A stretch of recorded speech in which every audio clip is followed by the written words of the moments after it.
Welcome, Dr. Shankar Aiyar. Wow, what an amazing opportunity to talk to people like you. But the occasion is a somber one, wherein we try and celebrate the lifetimes and age and the legend of Dr. Manmohan Singh, the man who spun his magic around India's economy right from the days as an RBI governor, and then went on to lead as an economic advisor and the finance minister of the country, was in the hot seat for 10 years as the prime minister of the country with 140 crore people today. Dr. Manmohan Singh is somebody who people like you would be knowing from as close quarters as possible, as probably not many people would be knowing him, despite all the grapevine around him, especially in the wake of the circumstances of the second stint, wherein a lot of issues had come up to the fore, very unfortunately. But people like you know the inside story. So the magic and the magician's role in shaping India's history, Dr. Shankar Aiyar, please take us through your experience with Dr. Manmohan Singh right from the early 70s, 80s. I mean, I hand over the baton to you. Thank you so much. Thank you very much. My memories of Dr. Manmohan Singh, and incidentally, he is the doctor. I'm just an ordinary mister. My earliest memory of Dr. Manmohan Singh is when he was doing his first civil servant assignment back in 1971-72 as the economic advisor to the Commerce Ministry. I had been put in charge of economic relations with newly liberated Bangladesh. And in the course of my many visits to Bangladesh in the first few months of liberation, I ran into Rahman Subhan, a Bangladeshi economist who had been a colleague of Dr. Manmohan Singh's at Cambridge. And I asked Dr. Rahman Subhan whether we shouldn't be setting up a jute study group so that a product that is unique to Bangladesh and India, jute, we can so organize the economy of jute that we both maximize our gains from being the monopoly producers of jute as a raw material and jute as a manufactured product. And Rahman Subhan was very welcomed this idea. I came back to India. I contacted Dr. Manmohan Singh, and he kindly agreed to come. So then, as an undersecretary, I wrote out the brief, and I took it to Model Town where he lived, which is beyond, if you're a Delhi person, you'll know that it's beyond the university. So I went to Model Town on a Sunday and found a Manmohan Singh. I found his house. Children there. Does Manmohan Singh live here? And they said yes. So I said, where is he? They said he's gone out. So I handed over my top secret, being very satisfied. But next day, when we flew from Delhi to Calcutta, at Calcutta, I asked him, had he read the brief? And looking very sour, Dr. Manmohan Singh said, no, he had not read the brief because he hadn't received it. So then I realized to my horror that I had handed over this top secret brief to the wrong Manmohan Singh. Anyway, I succeeded in giving him a copy and he was quite satisfied with it. We came back to Delhi, and when I went to Model Town to retrieve the envelope, a very old man with a very long beard came out and said, मैं मनमोहन सिंह हूँ, लेकिन पता नहीं क्या षड्यंत्र रचाया जा रहा है. यहाँ कोई आए और ये लिफाफा रखा और उस पर टॉप सीक्रेट लिखा है और स्टैंप लगे हुए हैं. तो मैं नहीं जानता कि ये क्या है. And he handed over this envelope to me. So I retrieved the brief and came back. That was my very first encounter with Dr. Manmohan Singh. And over the years, between 1972 and 2024, I've had occasion to meet him in various different capacities. He was the chairman or the deputy chairman of the Planning Commission when I joined PMO. And there was a bit of a rumpus because Rajiv Gandhi had referred to the Planning Commission as a bunch of jokers. And Dr. Manmohan Singh, very upset at this, had submitted his resignation and was not really willing to withdraw that letter of resignation. So then, it was in that juncture that Julius Nyerere, the president of Tanzania, who was setting up the South Commission, asked Rajiv Gandhi whether he could loan an Indian economist to head that South Commission. And Rajiv immediately suggested the name of Dr. Manmohan Singh, which was accepted. And the South Commission report is perhaps a breakthrough point in Dr. Manmohan Singh's international reputation. It was then that in 1991, I entered Parliament, and he was surprising to everybody's surprise, named by Narasimha Rao, who had by that time stepped into Rajiv Gandhi, had been assassinated on his way to my constituency during the election. And Dr. Manmohan Singh was named the finance minister. Now, when he was named that and he presented his first interim budget, there was a meeting of the Congress Parliamentary Party. And Dr. Manmohan Singh told me subsequently that there were 62 participants, Congress members. 60 of them opposed what he was doing. There were only two of us, Nathuram Mirdha and myself, who supported him. But the reason I gave was a very personal one. It had so happened that in February of 1991, I had had occasion to meet my friend, Dr. Deepak Nair, who was the chief economic advisor in the Ministry of Finance, that the economy was in a complete tailspin and that things were very, very bad. He gave me the reasons for why they were so, it looked disastrous. And I rushed to Rajiv Gandhi, and it was a meeting of the Congress Working Committee going on, and I asked him whether I could speak to him separately. He walked up to the window with me, and as I started speaking, he said, "Why don't you inform the Congress Working Committee of what you've been told?" So I then stepped out into George's room, and Rajiv Gandhi asked me to wait, as he would be calling me in as soon as the CWC meeting was over. So when it was over, I was called in within about 20 minutes. And Rajiv laughingly said that I don't think any of these guys understood what you were saying.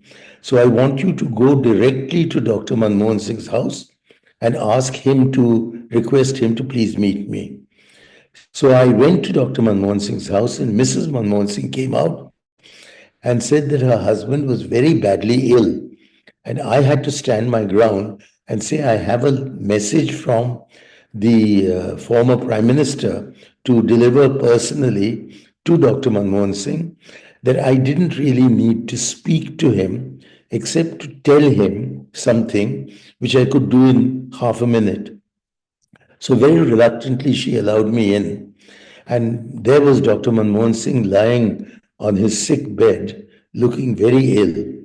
So I mentioned to him what I'd come for, and he held my head, brought it down to his ear, and putting his mouth to my ear, he whispered, "Please tell Rajiv ji that I will meet him as soon as I am better." And that was the start of the economic reforms process. So, mentioning this incident, I urged the Congress Parliamentary Party to please back what he was doing, because what he was doing was what Rajiv Gandhi wanted done.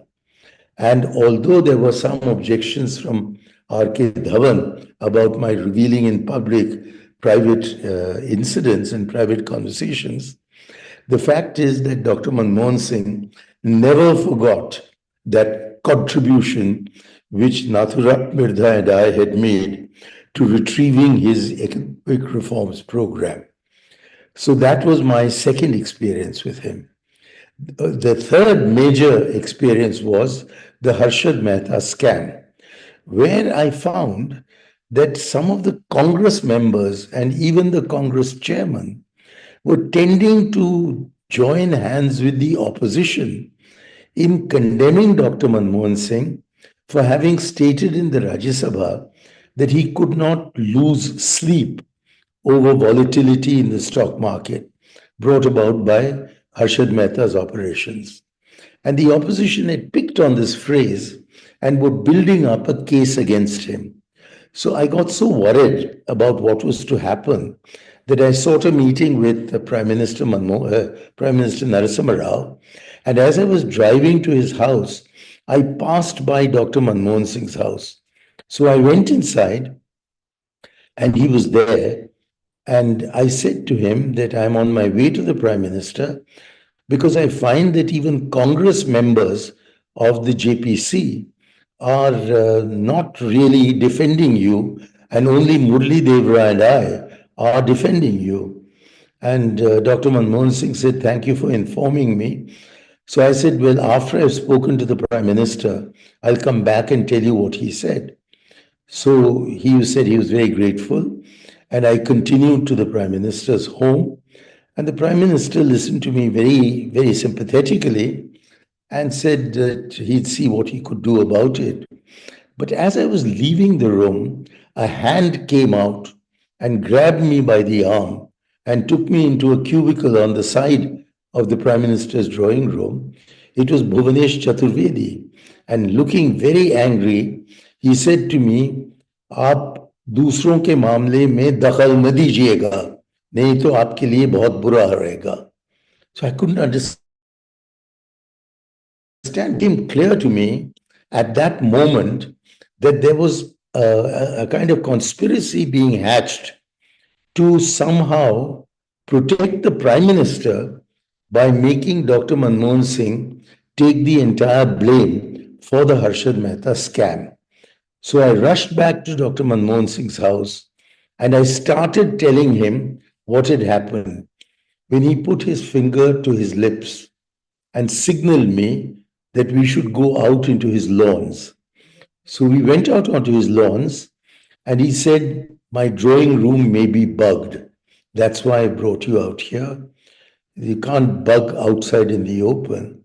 So tell me what happened." And I recounted everything to him. And he said he was very grateful that I'd informed him of all this, but he didn't quite know how he was going to counter it politically. In any event, I defended, I was responsible for a lot of the drafting of that report, which effectively exonerated the finance minister. But then the opposition insisted that their reference to Manmohan having said he would not lose sleep over volatility in the stock market.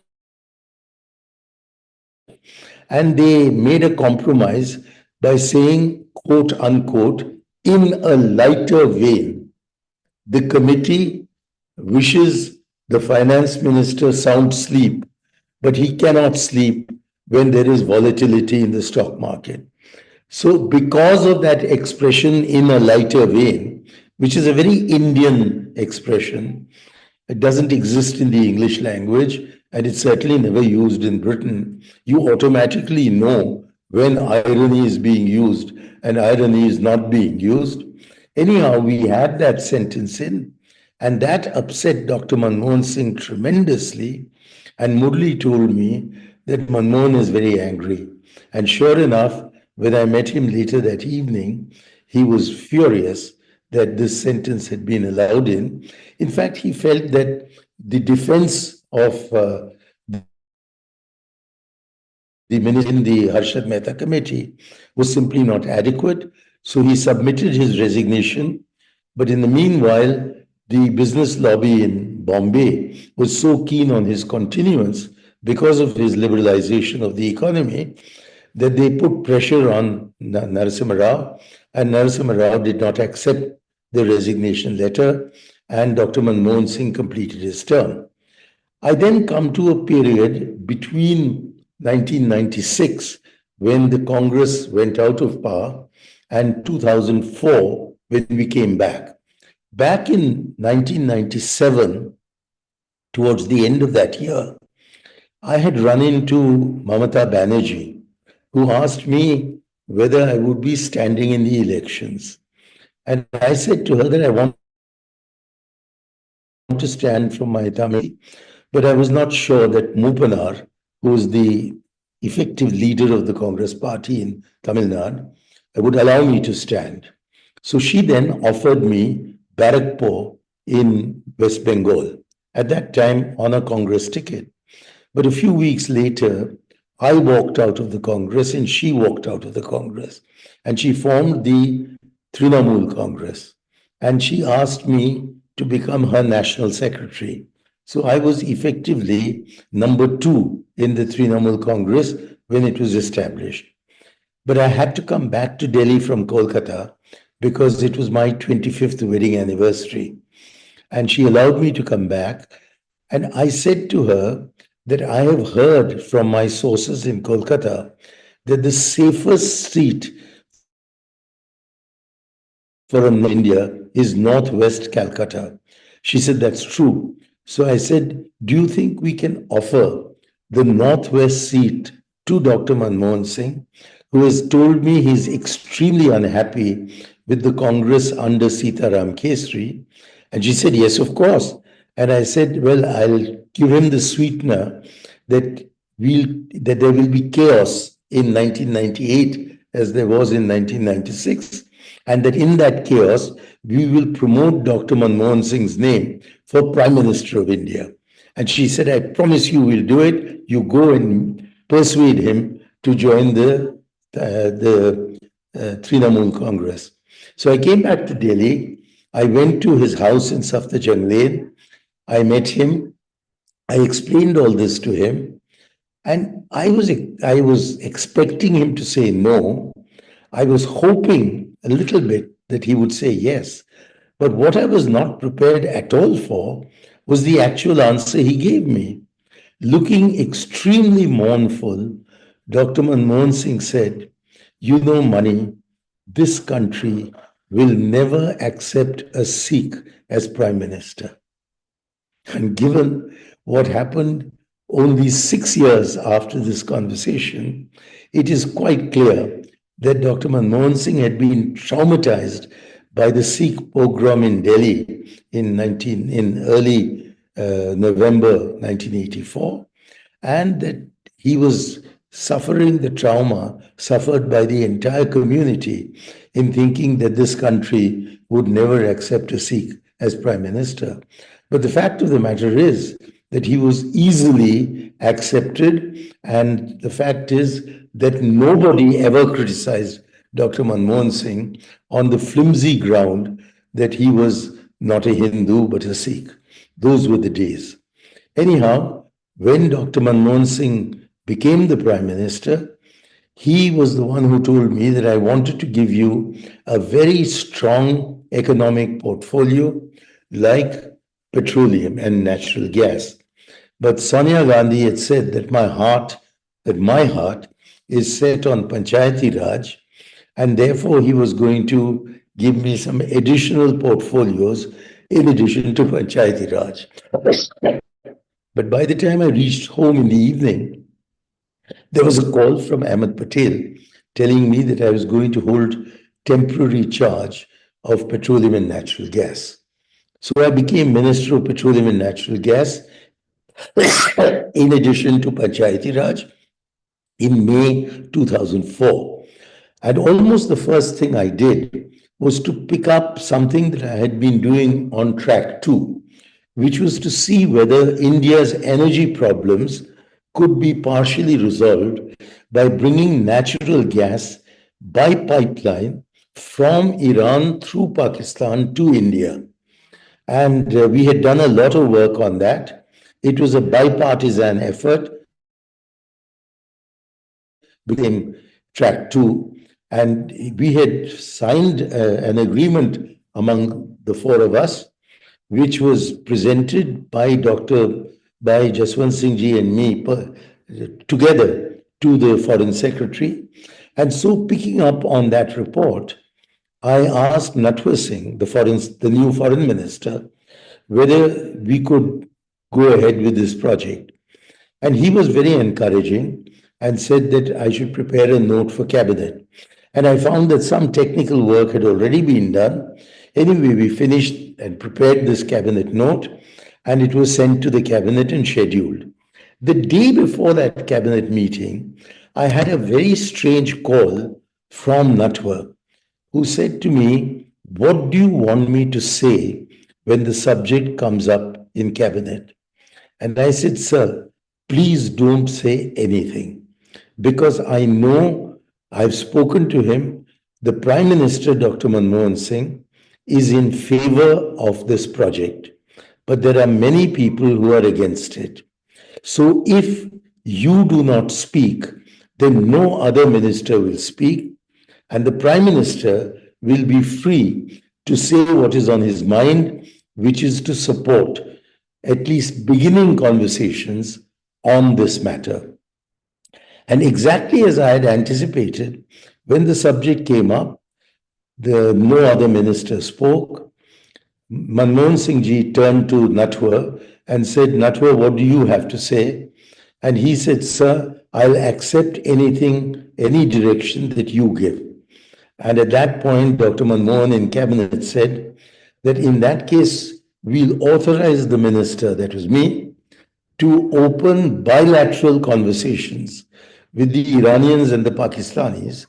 But before he makes it a trilateral conversation, he should come back to the cabinet. So I'd won, I'd got what I wanted, and entirely because of Dr. Manmohan Singh. Now, that it didn't happen later is the consequence of the US civil nuclear deal having been offered to Dr. Manmohan Singh by President Bush, but on condition that I think, I am not revealing a state secret, I'm only guessing, on condition that the Iran, Pakistan, India pipeline be called off, especially because Iran was under sanctions by the United States under the ILSA, the Iran-Libya Sanctions Act. And the American ambassador called on me to draw my attention to ILSA, although he did add that it has never been used, it's never been invoked. And the US ambassador to Pakistan said the same thing to the press. So obviously this was a coordinated move to not make ILSA the reason for the civil nuclear deal. But it didn't take a baby to understand that there was a link between the two.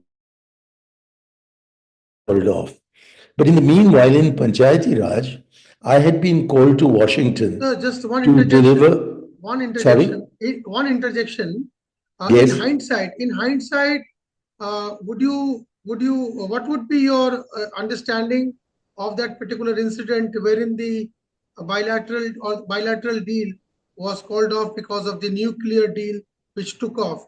Because today India-US relationships has been something on a very, very flying surge because of that particular incident of 2008. One of those major reasons is the nuclear deal, which was called a masterstroke even by Atal Bihari Vajpayee. Well, it was called a master stroke, and it was very much very much the beginning of the close relationship that has developed between India and the USA in the last 25 years or so.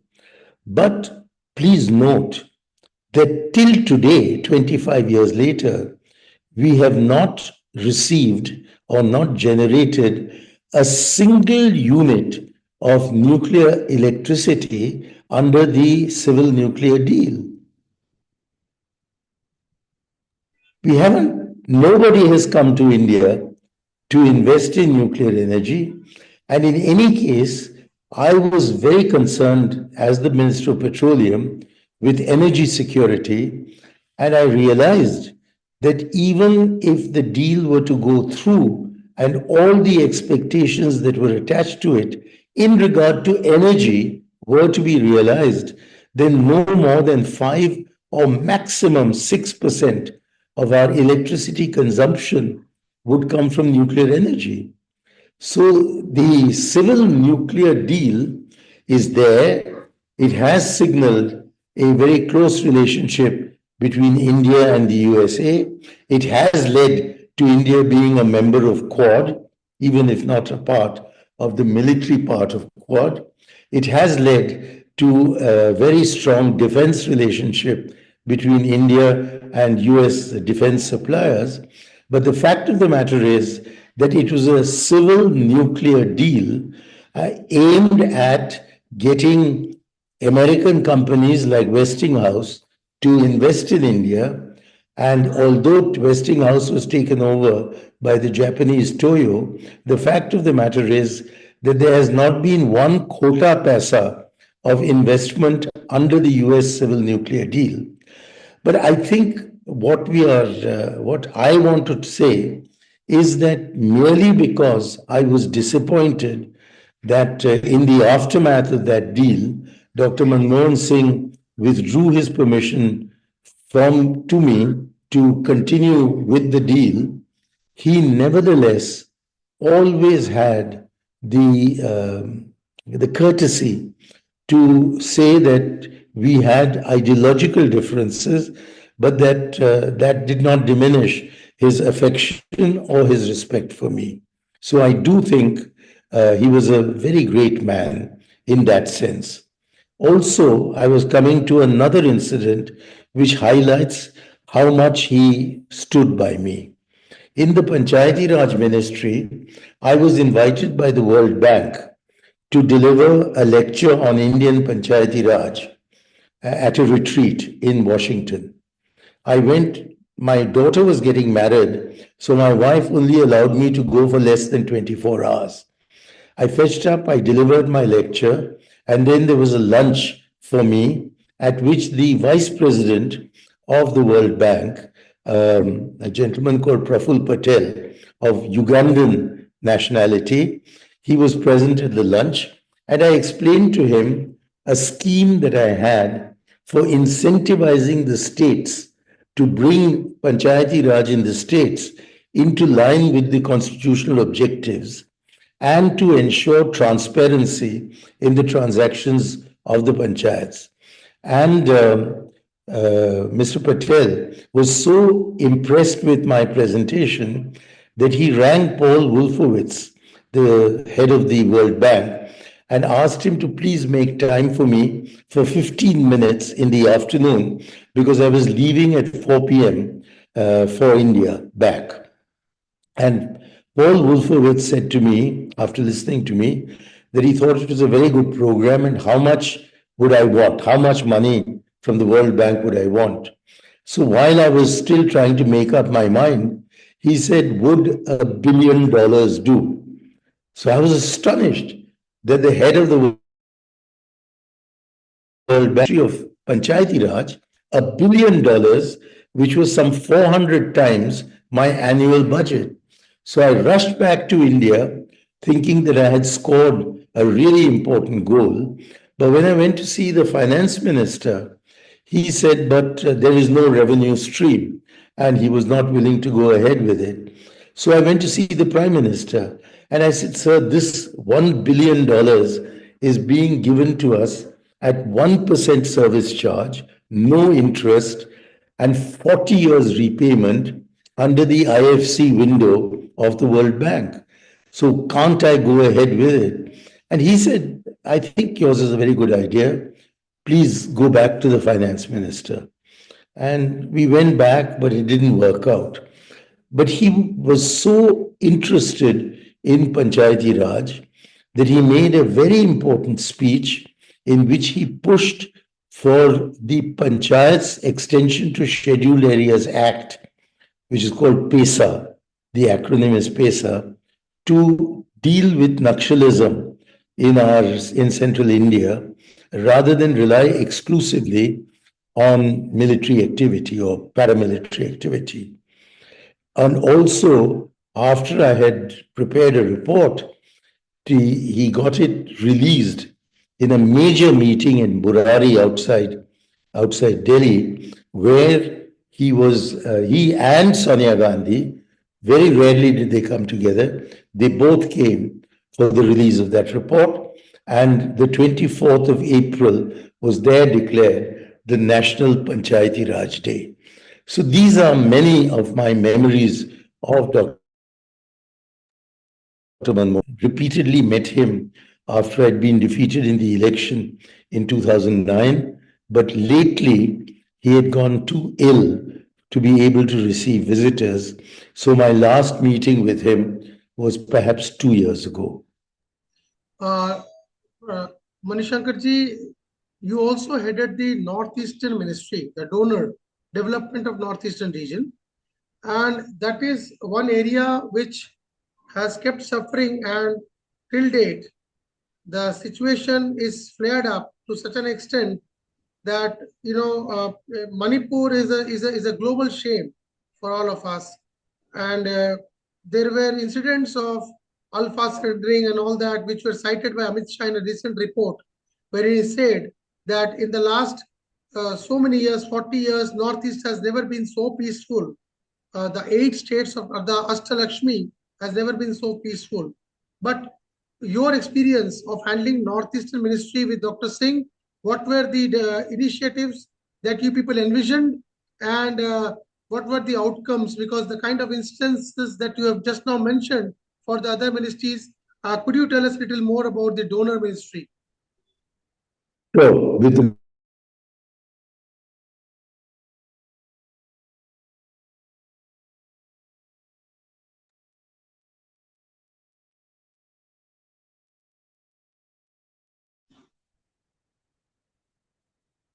control, all questions relating to security and law and order in the Northeast and the entire politics of the center's relation with the Northeast states is controlled by the Prime Minister's office and the Home Ministry, principally the Home Ministry on a daily basis.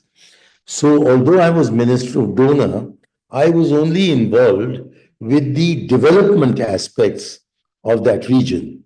And I do believe that the only reason I was appointed was that Dr. Manmohan Singh had intended, ever since he became the Prime Minister, to have a document prepared which would constitute a vision for the economic development of the region as a whole, which did not exist even in the Planning Commission. And he had charged my predecessor and the NIPPIF, that is the National Institute for Policy and Planning of Fiscal Policy, to prepare this report. But he was not satisfied with the outcome, and so he made me Minister for Donor. And between me and a whole lot of people, we got together a document which was called Vision 22. And at a glittering ceremony in the Vigyan Bhavan, in the presence of the entire Northeastern community of Delhi, the report was released by the Prime Minister, who praised the report and incidentally me in the highest possible terms. Unfortunately, after I lost the election in 2009, the Ministry of Donor has taken no interest whatsoever in Vision 2020 of that document, which is like an encyclopedia on the economies of each of the states of the Northeast and each of the sectors of development, ranging from agriculture to IT. We put it all together in consultation with the chief ministers of the Northeast in 18 successive meetings, 18 successive meetings in different parts of the Northeast. And I think it is a great tragedy that that report has got neglected. But as a consequence of the failure to develop the Northeast to the extent to which it is possible through the kind of attention we gave to sectoral matters and regional matters in that report, we have this continuation of high political instability, and what you referred to in Manipur is the most tragic development in the history of, and I think it is shameful that the Prime Minister of India has found time to think of giving peace to Ukraine, but has not found time to visit Manipur to bring peace to even one state of his union territories, of the Union of India. Dr. Manmohan Singh, had faced the 1992 financial crisis, as you had mentioned in the beginning about the Harshad Mehta thing. But he came out, very strongly out of it. How do you think he handled issues like the 2008, economic crisis? Because that is where the inflection point from the good work that was done in 1991 would have been very, very badly impacted. So you've seen him from close quarters. His financial acumen, how did it help India come out of such crisis situations? The steps he took as finance minister were designed to deal with a moment of crisis. But he converted that moment of crisis into an opportunity to change the direction of economic policy in the country as a whole. It was very widely welcomed by the business community and by the international community. But it opened the door to at least two major scams, the Harshad Mehta scam and the Ketan Parekh scam. And I think at that time, in the interest of promoting a new policy, there was not adequate attention given to the regulatory side and the laws that needed to be changed and brought into line with the new economic policy. And that is what fundamentally caused so much corruption to enter our system. And the businessmen who profited have taken away a very large amount of their profits and put it in Mauritius. There has been round tripping of Indian black money through Mauritius, particularly in order to convert it into white money in India and make even more black money, which is then routed through Mauritius back to India.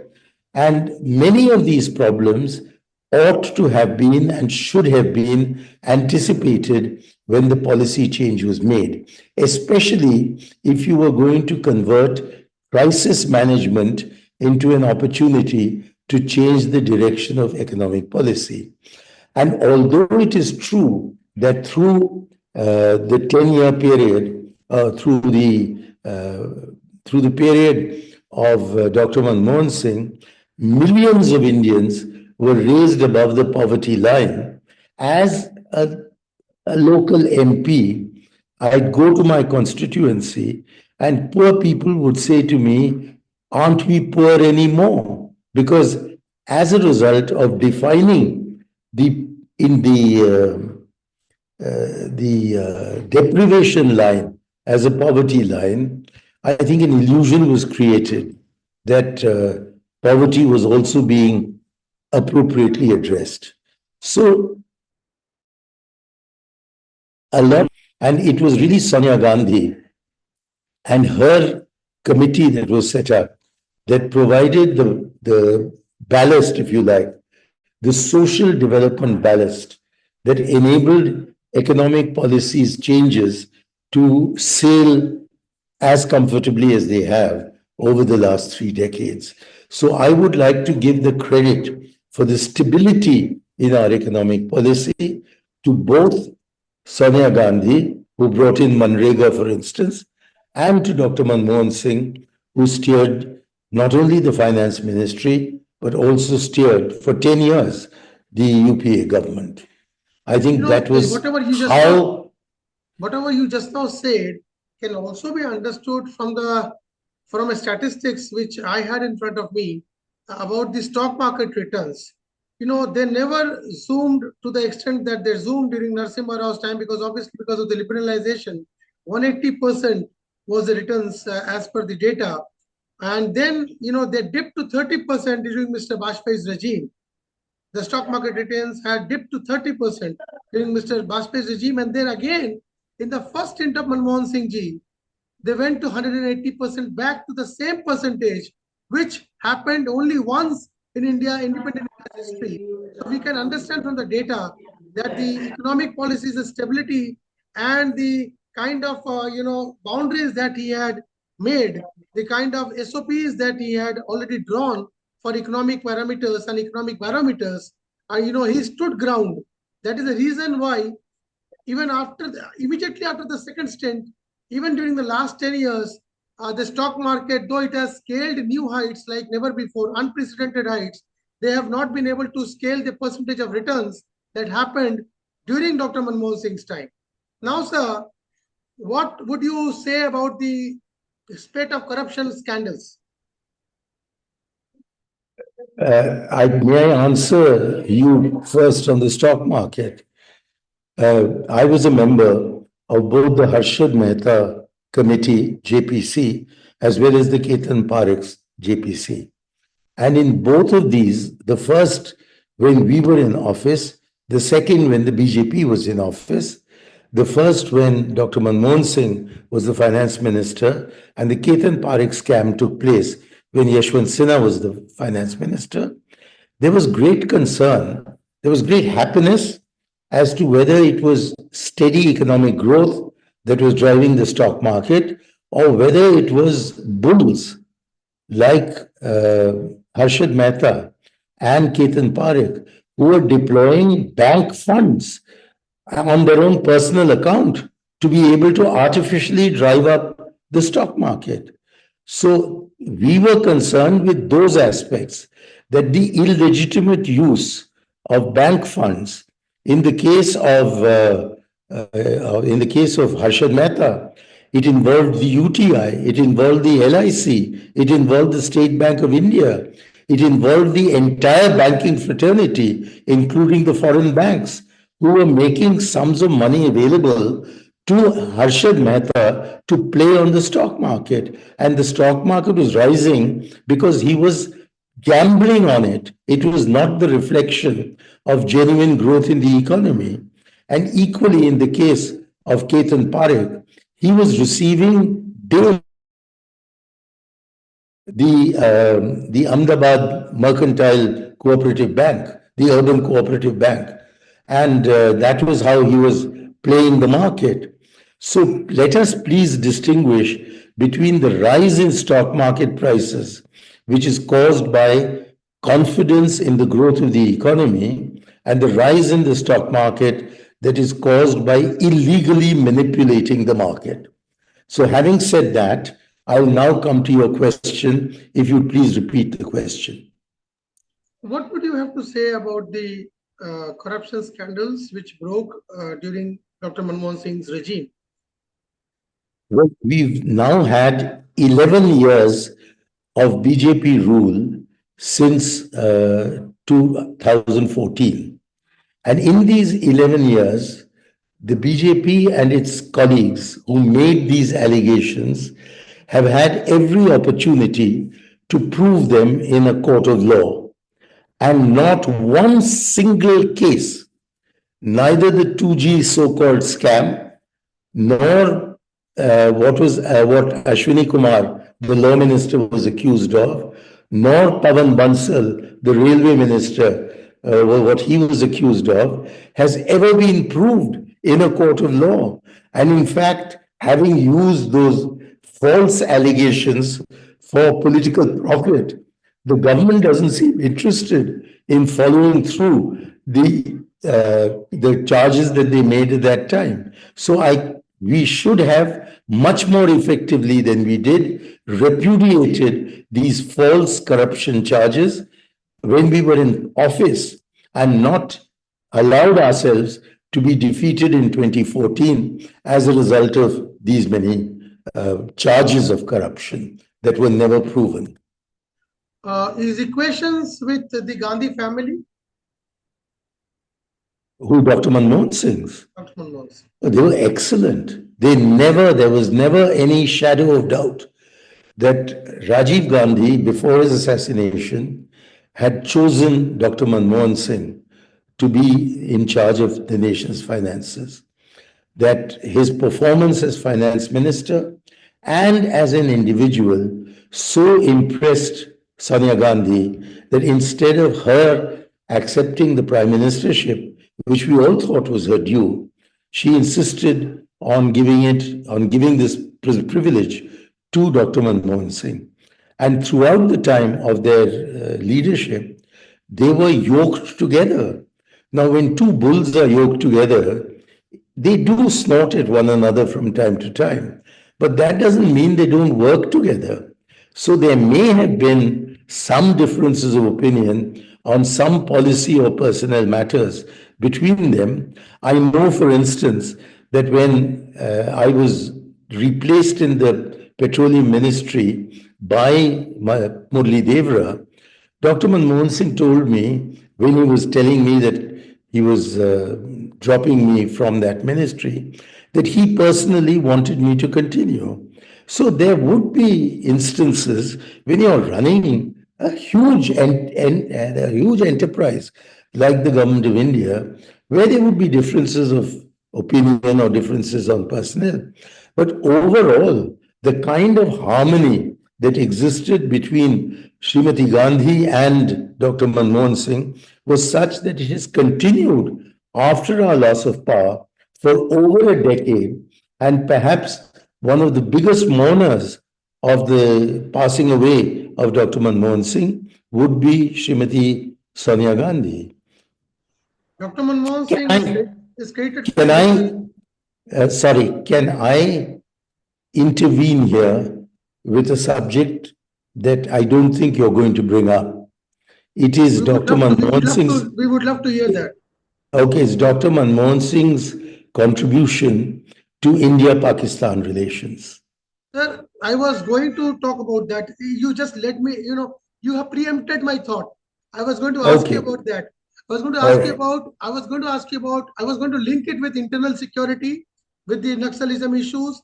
Then there were issues with respect to the 2008 attacks, the Pakistan infiltrators, those kind of things.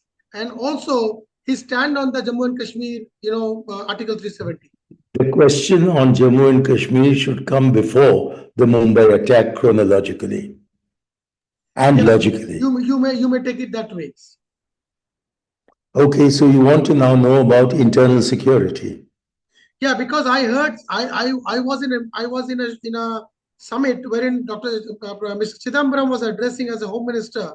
I remember almost 10-15 years back about the Naxalism issues, and we really never saw any silver lining. And of late, as we see, the Naxal attacks probably in terms of the data of the internal security point to a fact that the Naxalism things are getting controlled a little bit. So what would you like to talk about the internal security from those perspectives? Yeah, let me begin by drawing your attention to where you started, which was this great summit. It was there that Dr. Manmohan Singh said that Naxalism is the single most important internal security issue in India today. And to resolve that, the Home Ministry was always very keen on paramilitary action, as well as the Salwa Judum, which was a voluntary organization of the local tribals, which to counter was by the government of India. I was of the view, largely because of the Bandyopadhyay committee report that had been commissioned by the Planning Commission, that whatever the action we took on the security front with paramilitary troops and their arms, it was essential to understand that the bottom of the problem lay in of the tribals by local government officials. It was the forest guard and the patwari and the BDO who were the instruments of oppression, which is how the space had been opened for the Nakshals to come in and offer a measure of relief to the locally oppressed tribal people. So I said that whatever you might do with arms and khaki shorts, the really important thing is to empower the tribals to be able their own interests in terms of their own priorities. And that the instrument for this was readily available in PESA, which, to give it its full name, is the Provisions of the Panchayats Extension to Scheduled Areas Act 1996. Now, that act, in my view, as a Panchayati Raj minister and a former expert, is that PESA is the best conformity legislation after the passage of the constitution amendments on Panchayati Raj that has been devised anywhere in the country. Provisions which will enable the community to really look after their own affairs. And provided we, in addition to implementing PESA, we were to provide them with the development funds that were their entitlement, as also with officials who could help them, but under their disciplinary control and not the disciplinary control of the district development officer or the district magistrate, then we would give them a sense that India was on their side. And if India is on their side, it will drain the swamp. That is how the alligators were got rid of in Florida. They just drained the swamps. And so the alligators couldn't live there. So if we bring the tribals onto our side by giving them all that they are entitled to legally and constitutionally under the PESA, they would cease giving space themselves to the Nakshals to undertake their depredations. And Dr. Manmohan Singh was in agreement with this. And I think you have left out the period of 2009 to 2014, when he picked up some of the ideas that I had given when I was the minister and entrusted Sudha Pillai, who had been my first secretary in Panchayati Raj, to undertake this after her retirement. And they went out to the Nakshal areas and started bringing the tribal people back among us. And I fear that that has been given up by the present government, which is relying entirely on the gun.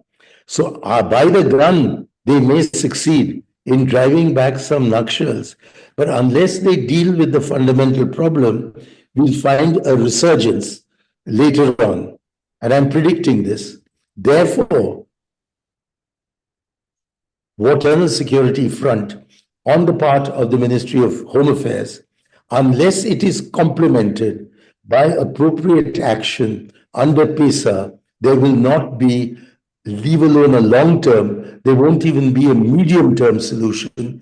This cannot be done simply by killing Nakshalites, because Nakshalites will start blooming of their own accord when they are shot dead.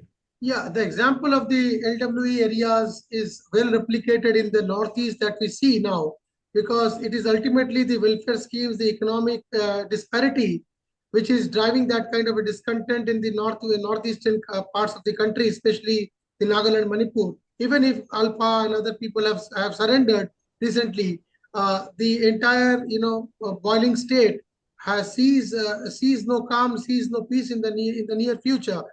What about the Pakistan relationships? Because Indo-Pakistan relationships have been tom-tom during Vajpayee's time with the bus yatra and then the train that started, etc., etc.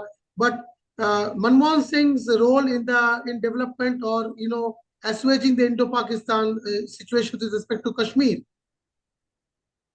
I do not think there has been any Prime Minister of India before Dr. Manmohan Singh or after him who made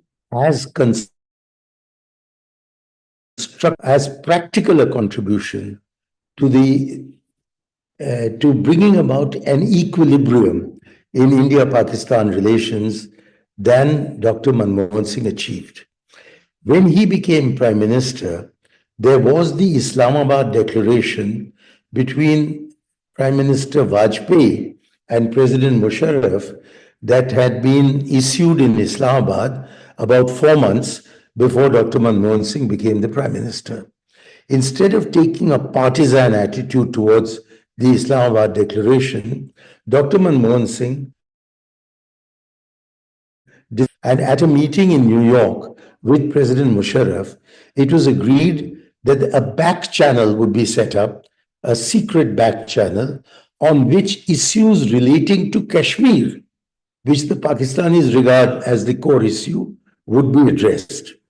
As the Indian Special Prime Minister's envoy on that back channel, Dr. Manmohan Singh chose my friend and colleague, Ambassador Sati Lamba, and President Musharraf chose a civil servant who was a personal friend of his called Tariq Aziz. And between Tariq Aziz and Sati Lamba, they held several meetings Bangkok and Amsterdam, where between them, they step by step undertook a close examination of the Kashmir issue as it existed at the beginning of the 21st century. And in the course of doing that, they were constantly reporting back, principally to the Prime Minister, because it was in the Prime Minister's office that Dr. Manmohan Singh was handling this matter, but the Foreign Ministry was not so involved. It was really a prime ministerial initiative. And the same, to a very large extent, but not a similar extent, was true of Pakistan. I'm saying it was only of a similar extent because in Pakistan, the Pakistani corps commanders had to be consulted, as also the ISI.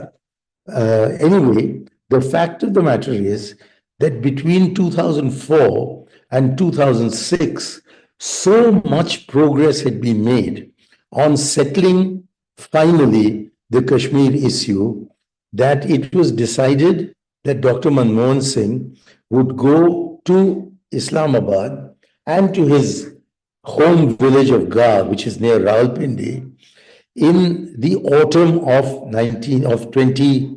2006. The elections in UP took place at that time, and it was politically felt that it would be better for him to make his visit after the UP elections. So the visit was rescheduled first to the end of February 2007 and then to the end of March 2007. And before I continue my story, I'd like to explain the agreement that had been reached tentatively, subject to the final signatures of the President of Pakistan and the Prime Minister of India. It was that there would be no exchange of territory and no exchange of populations. In other words, what happened at the partition of India would not be repeated in Kashmir. No exchange of territory, no exchange of people. Secondly, the LOC would be rendered irrelevant. That was the word that Dr. Manmohan Singh used. Because Kashmiris on either side of the LOC would be permitted easily to cross to the other side, to meet with relatives, to meet with friends, to celebrate religious festivals together, to celebrate cultural events together. That would render the LOC irrelevant. And to generally promote all this, there would be some kind of cooperative mechanism that the Pakistanis were calling a management mechanism. We were calling it a cooperative mechanism. And it was all going to be settled when the Prime Minister and the President met. And on the basis of this, trade would be opened between the two halves of Kashmir, restoring the economic integrity, while the joint mechanism, whatever it was called, would supervise that there was generally the same level of economic prosperity on both sides of the LOC and the same degree of democratic political freedoms on both sides of the LOC. This was, in essence, the agreement which was referred to by President Musharraf as the 4-point program. But if you look at Foreign Minister Khurshid Kasuri's fat book called Between Neither a Dove nor a Hawk, in that book, he points out that there were actually 14 points of agreement. But for publicity purposes, President Musharraf had called it the 4-point agreement. And the fundamental unspoken agreement on all this was that there was no question of independence for Kashmir. That the status quo politically would be maintained, but all the adverse effects of that status quo would be removed by allowing exchanges between Kashmiris on both sides. And this would open the road to a dialogue between India and Pakistan, which hopefully would be uninterrupted and uninterruptible, an expression that I had invented, which Hina Khair, the Pakistani foreign minister, had accepted, and that we would move towards a via media in India-Pakistan relations. Unfortunately, where Dr. Manmohan Singh had fixed his visit to Islamabad at the end of March instead of the end of February, had he gone at the end of February, the agreement would have been signed. But in early March, there was a very big rumpus between the Chief Justice of Pakistan and President Musharraf, which led to so much chaos in Pakistan that Dr. Manmohan Singh never made that trip. And it was only after the relationship had effectively been sundered and there was Musharraf's future was brought under a question mark, that we saw, and then Benazir became the prime minister. And in 2008, under the regime of Benazir Bhutto, there was this terrible terrorist attack on Mumbai. And we thought, as a result of the atrocity of that attack, that any further resumption of relations between India and Pakistan would be indefinitely terminated. But in fact, when Dr. Manmohan Singh won with a huge majority, won with a huge vote, 206 seats in 2009 as against 140 in 2004, he decided that he would resume, and he met with Yusuf Gilani, the Prime Minister of Pakistan, in Sharm el-Sheikh in Egypt at a conference where they talked on the sidelines. Now, unfortunately, at that meeting, the Prime Minister of Pakistan brought up the question of Balochistan, but limited his remarks to saying what was the situation in Balochistan. And he seems to have made this remark not in order to accuse India of interfering in Balochistan, but to bring Balochistan onto the agenda. That seems to have been his intention. But he didn't say anything about India and Balochistan. He just said that, while reviewing the condition of the subcontinent, he mentioned Balochistan. And then he wanted it to be stated in the joint communique that the Pakistan Prime Minister mentioned the situation in Balochistan.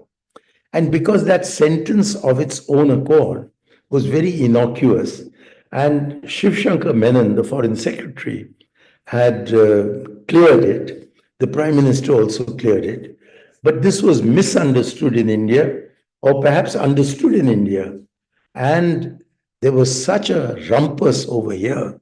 There was so much disturbance in India over Balochistan figuring that Dr. Manmohan Singh was unable to resume his mission of bringing about an equilibrium between India and Pakistan that would result, in his words, in people being able to eat breakfast in Amritsar lunch in Islamabad, and dine in Kabul.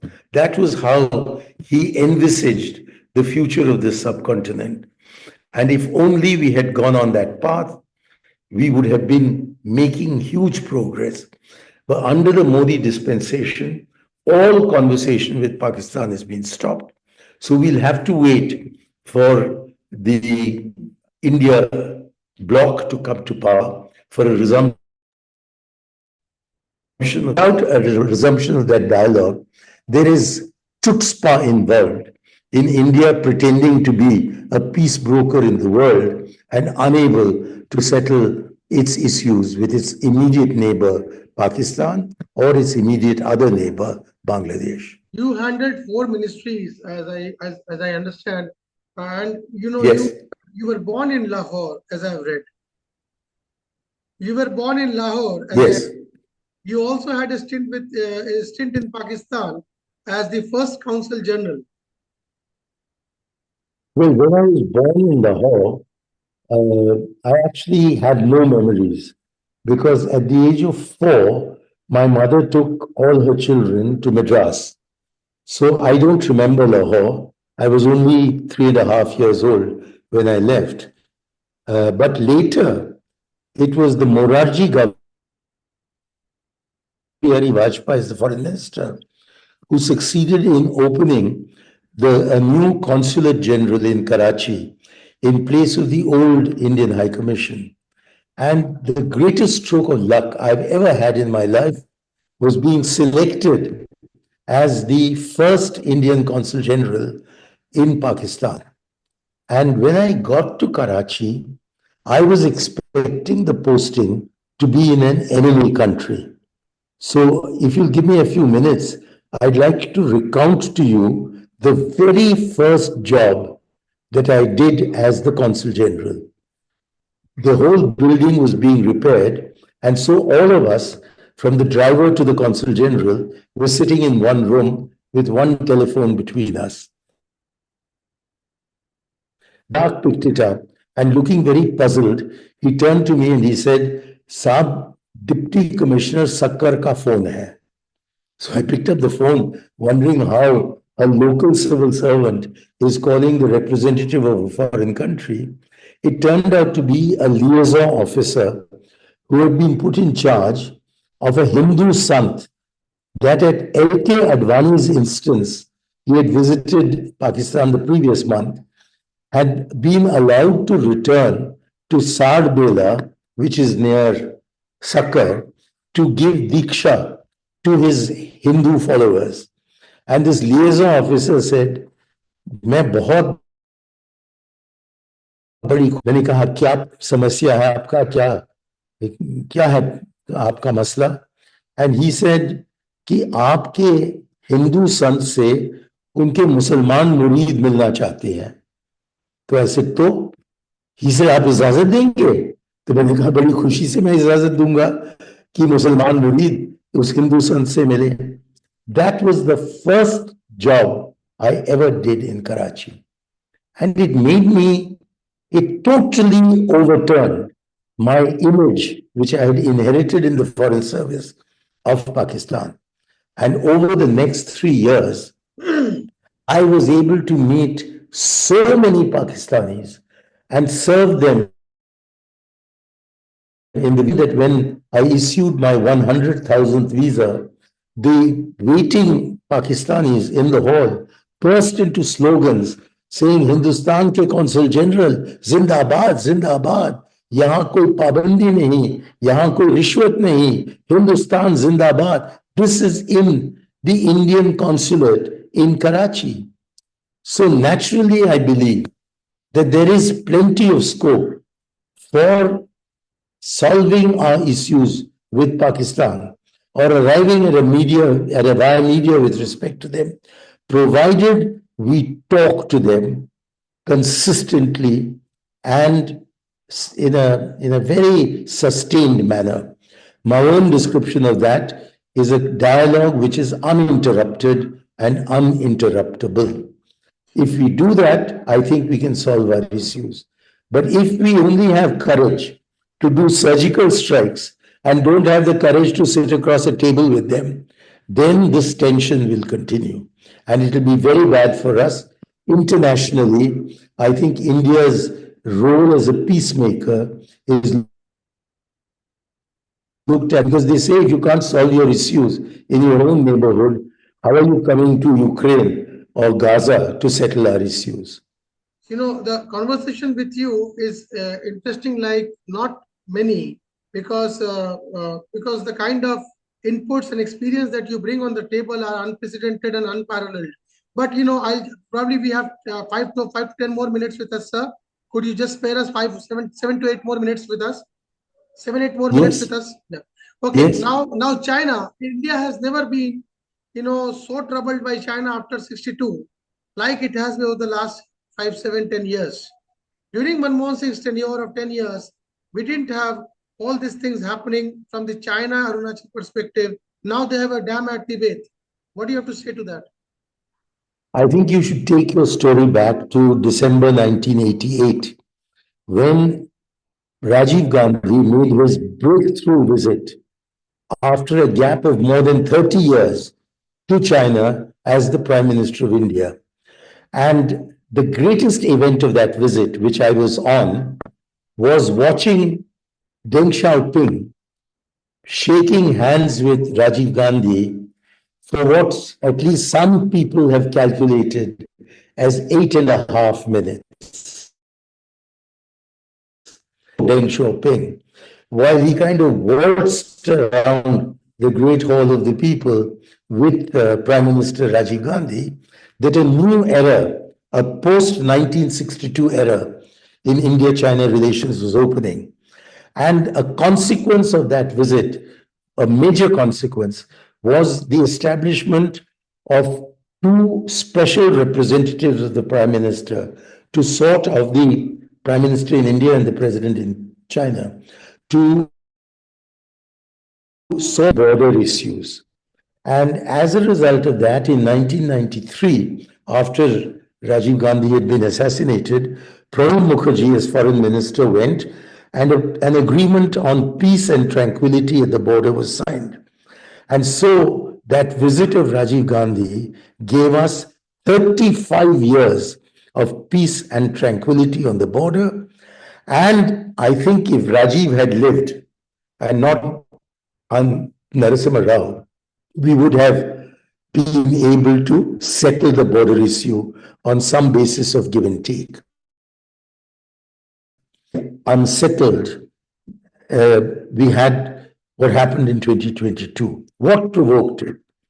I think it was Modi whispering one thing to Xi Jinping and whispering something quite different to the American president. And of course, the Chinese president got to know what had been said to the US president.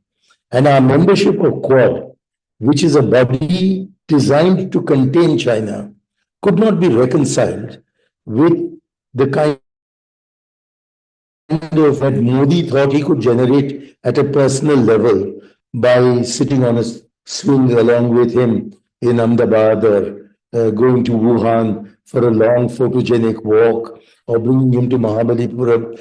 I think Xi Jinping saw through all this as bogus. Because what was India's foreign policy under Modi? It was essentially to strengthen the relationship with an America that was becoming increasingly hostile to China. I think 2022 took place. And the reaction of the Modi government to 2022 was so ham-handed that it is only now that we have succeeded in bringing a certain measure of normalcy back to the border, although key questions remain about deploying our forces on both sides of the border. Politically speaking, there has been a resumption of the talks, which I greatly welcome. We are open and say the same things to China as we are saying to the United States, especially at the highest levels of Foreign Minister Shankar and Prime Minister Narendra Modi, as also Defense Minister Rajnath Singh. I don't think we can re-invoke kind of trust that Deng Xiaoping demonstrated in Rajiv Gandhi. He saw that Rajiv was sincere. And I think Xi that Modi is opportunistic and therefore insincere. So I'm not too optimistic, but I'm glad that these conversations have started. And I hope I'm wrong. If they do arrive at some settlement which does ensure impermanence, peace and tranquility at our border, then I think India would have made a giant step forward. We need to go back to the Nehruvian vision of India and China leading the. And unfortunately, since 1959, and certainly since 1962, that grand image, that grand vision that Pandit Jawaharlal Nehru had has not been realized, but we need to go back to that. Sir, Dr. Manmohan Singh introduced so many new schemes and initiatives. DBT was one of them. I mean, the current government takes a lot of credit for bicholias, the intermediaries having been removed. But the DBT was a scheme, as far as my knowledge goes, which was introduced also during Manmohan Singh's time. So, what is this Oh, the dichotomy? direct benefit transfer. Yeah, you're absolutely right. This government keeps taking the credit for things that we did, and DBT is one of them. It was Dr. Manmohan Singh who recruited Nandan Nilekani, who incidentally was living next door to me, and he worked out this Aadhaar card system. It was implemented in Dr. Manmohan Singh's time and was of using the Aadhaar card for direct benefit transfers and opening accounts for everybody in our rural banks. It was all a Manmohan initiative, which fortunately was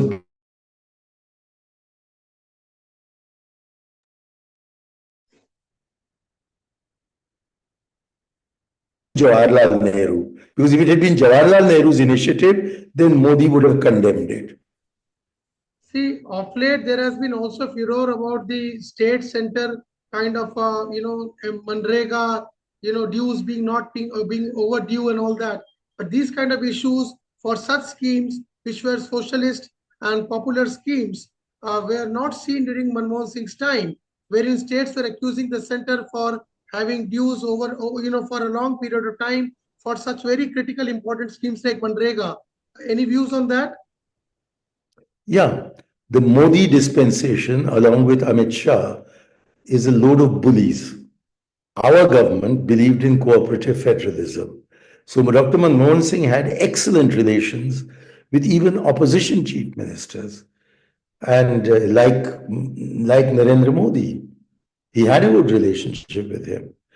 So it is most unfortunate that we are now in an era where confrontational federalism is being practiced in place of cooperative federalism. And the center is continuously trying to twist the arms of the state governments, and particularly the growing gap between the North and the South is a matter which requires immediate attention because the South is growing so fast along with the West, is growing so fast that for every rupee of revenue that Tamil Nadu generates, in return, it gets 60 paise of support from the central government. 1 rupee is the revenue generated, 60 paise is what comes back to this to Chennai. But in the case of Bihar, for every rupee generated, 3 rupees and 60 paise comes to Bihar. Now, how long can we continue to suffer this kind of discrimination? And then we have the 2026 census looming over us, which will make the south of India lose about 100 seats. Why? Because of our virtues. Because we have conducted a very, very effective birth control program in the south, particularly in Tamil Nadu, but also in Kerala. And also, generally speaking, in Karnataka and Andhra Pradesh and Puducherry compared to the North? Why should we lose our seats in parliament on the basis of saying one man, one vote? Is this problem being addressed? Is it being addressed in Why is it consultation? such a? Is it only because of the? Even Maharashtra had a opposition party for some time, opposition government for some time, but there were no such allegations from the Maharashtra, though it is the most contributing state in the country. In 1971, it was decided to freeze the census process. But that is being reopened now. And it is in this context, it is in the context of the forthcoming census, which carries the danger of seriously reducing the political influence of the southern states, that the question of economic inequalities has acquired a political face. It was always there in the economic sphere, but it is now acquiring a political dimension precisely because there is a very serious danger that unless the southern states are consulted in depth about what will happen after the 2026 census to seats in parliament, that we really have to see whether the unity of the country is being endangered.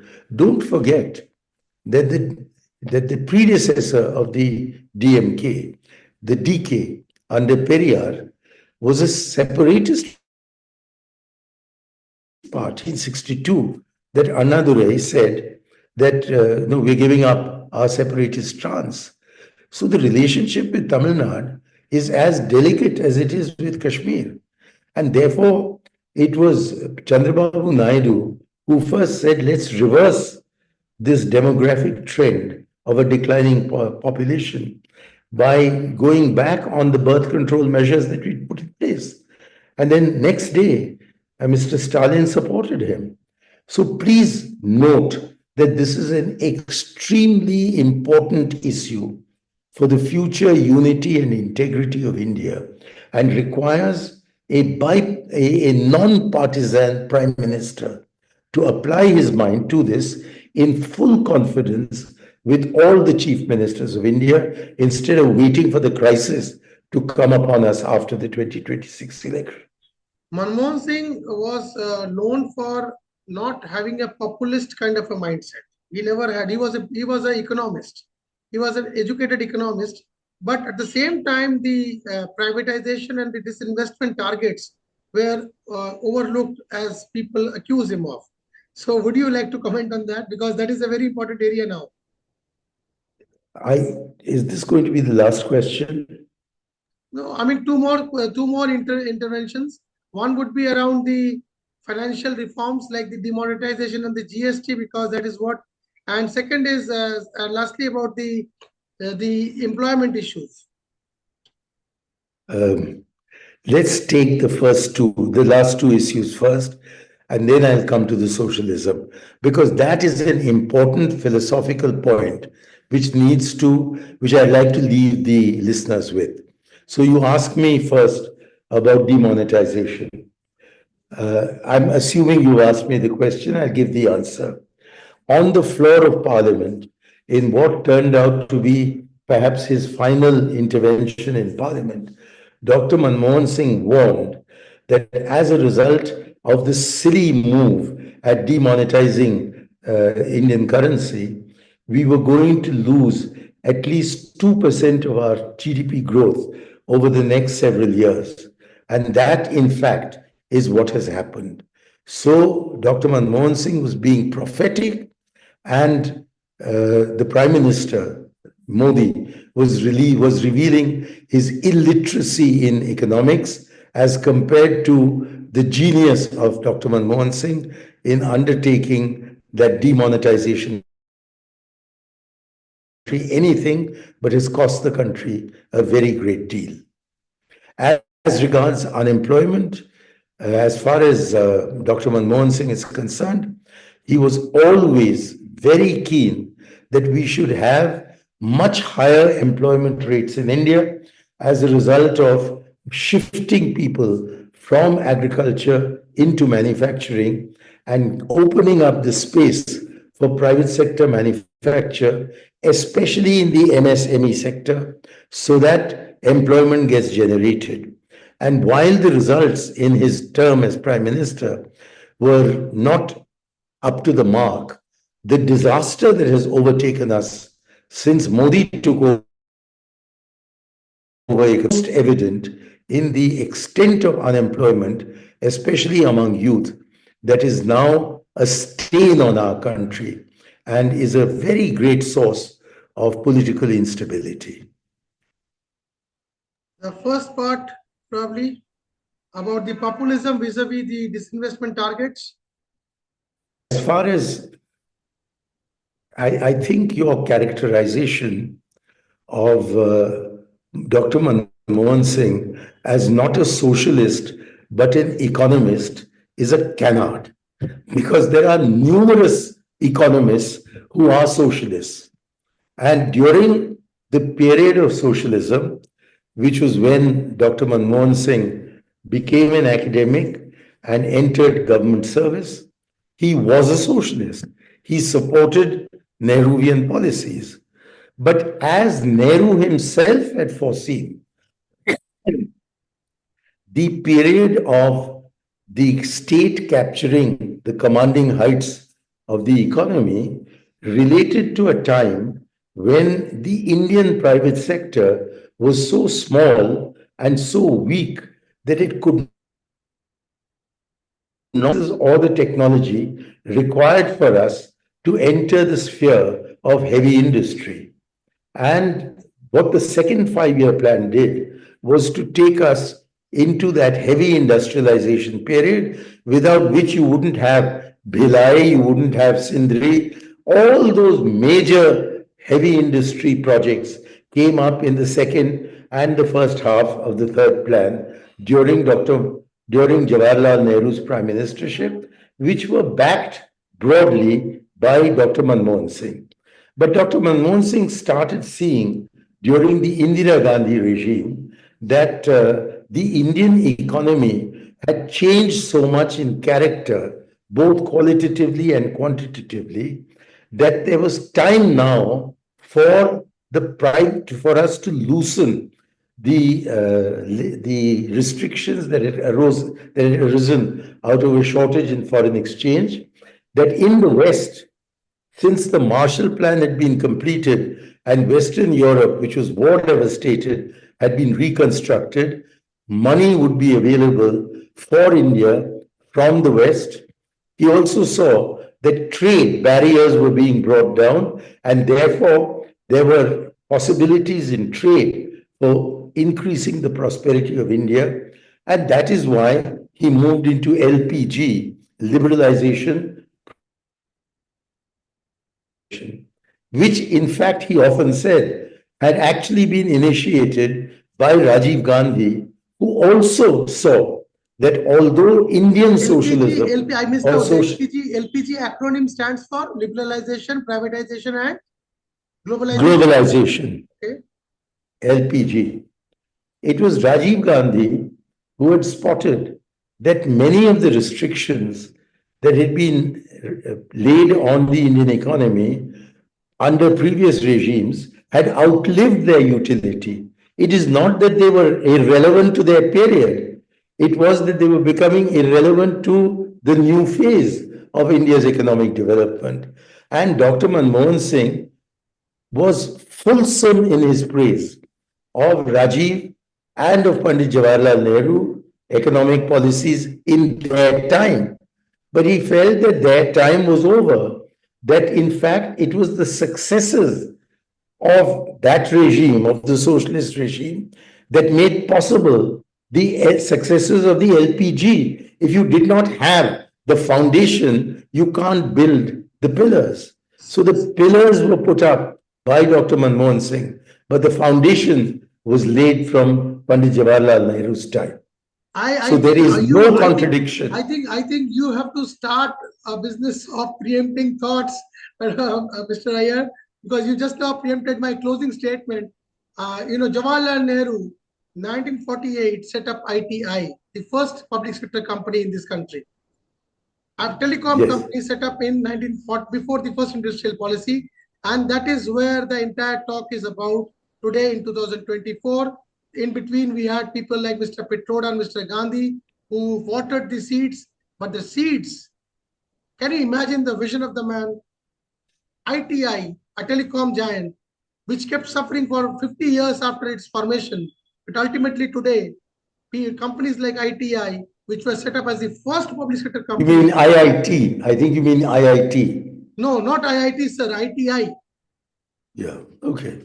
ITI was the first public sector company that was set up in 1948 by Pandit Jawaharlal Oh, Nehru. you're talking of the telephone industry. Telephone industry. Yeah. I'm talking Okay. about, so the vision of the man can be gauged or can be gauged from the example that I just now gave, that he set up But something. please add to that the IITs and the IIMs, which have given us the skills that make India the leading software country in the world.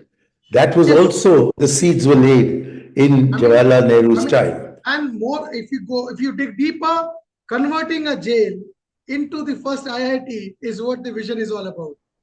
Yeah. IIT Kharagpur. Thank you so much.